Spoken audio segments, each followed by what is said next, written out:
What I don't understand about the present Israeli-Gaza conflict and our relationship in the UK to that is how we have drifted into such a hostile country with regards to Israel, and particularly with regards to Jewish people. And the Jewish people, our Jewish friends and family who live in the UK, are feeling increasingly under threat because people who are supporting Palestine, who are expressing sympathy and concerns for Palestine, whether they're calling for a ceasefire or a humanitarian corridor or a pause, they seem to be confusing this with criticism of Jewish people in general. And even people who are fighting for the Israeli army are doing so under the direction and command of Netanyahu. If there's anybody to upbraid, it's Netanyahu, not Jewish people and not Israeli people. And I think it's perfectly right to express sympathy for Palestine. But our media is extraordinary. So our politicians are bad enough. The indifference expressed during the ceasefire debate was bad enough. That shows that people just prefer to keep quiet rather than to take on the issues and to look at the way our country is developing. Are they scared that if they debate this issue, they're going to lose votes? People shouldn't be thinking all the time about their votes. They should think that they are elected to be our representatives and to deal with events as they unfold. But the media is different, and the media is clearly whipping up a hailstorm of division in our society because, of course, that sells views. Talk TV, GB News are at the forefront of that, and then there's Piers. What's his name? Piers. I can't remember his name now. Anyway, the dreadful interview. Piers Morgan has interviewed a person called Mohammed Hijab twice. Now, Mohammed Hijab, he may have interesting points. He may be articulate in some ways. But he's somebody who, on a Sabbath, went into Golders Green and came out with the extraordinary slogan, "Did we not learn in the Holocaust?"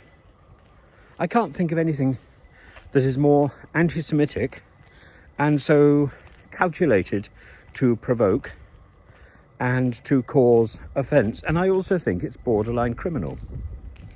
I think it might even be criminal. So why is this person, who is on record of saying this, why is this person given airtime, not once, but twice, by a sort of senior newscaster, a senior interviewer who ought to know better? I don't understand. Is it that we are being cajoled and encouraged into the prime anti-Semitic nation of Europe? Because I don't think that represents who we are. And I don't think the majority of people in the UK are anti-Semitic. But I think the media has not led the distinction between objecting to the Likud party, objecting to Netanyahu, and anti-Semitism. Objecting to Benjamin Netanyahu is not an anti-Semitic thing.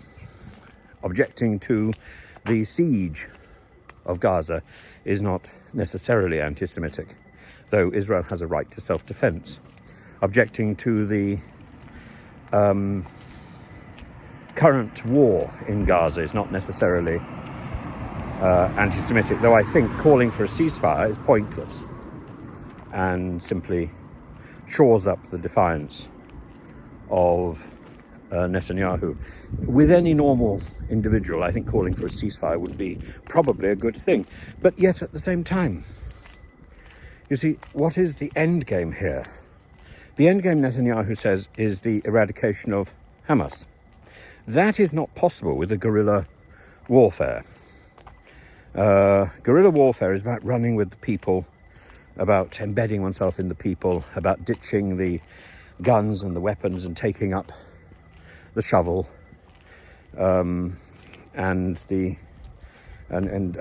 plough and looking quite innocent. Even helping Israeli soldiers to unearth the tunnels.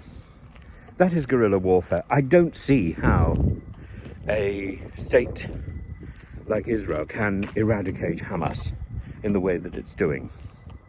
It may have a successful bombardment of Gaza, but all that does is to demonstrate for Hamas the reason for their revolt.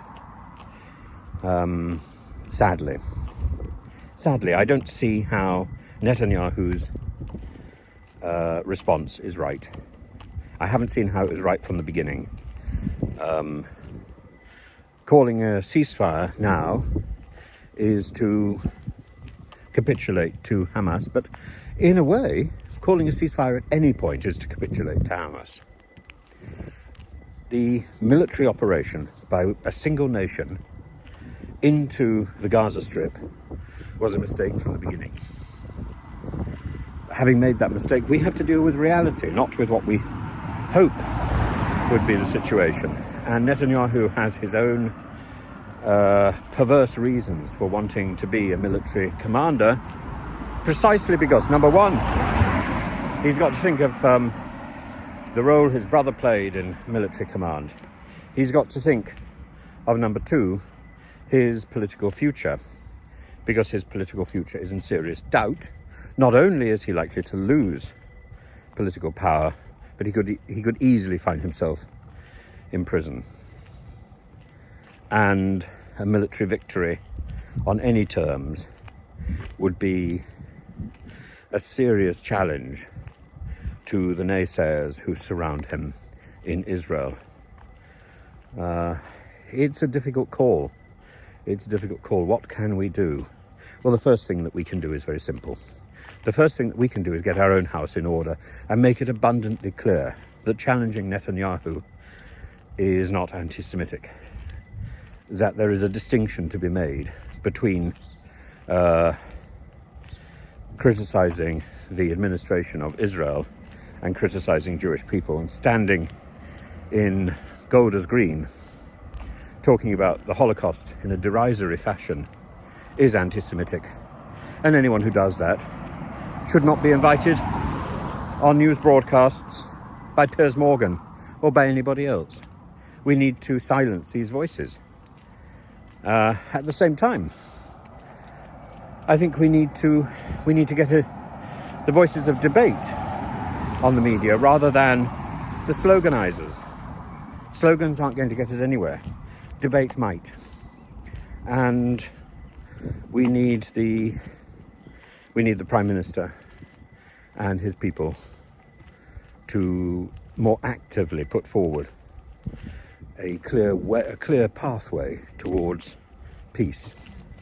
And that is about widening the humanitarian corridor, lengthening the times of the pauses, and opening the gates to demonstrate Israel's commitment to humanitarian values, to the humanitarian values that any functioning state must uphold over a non-functioning terrorist organization.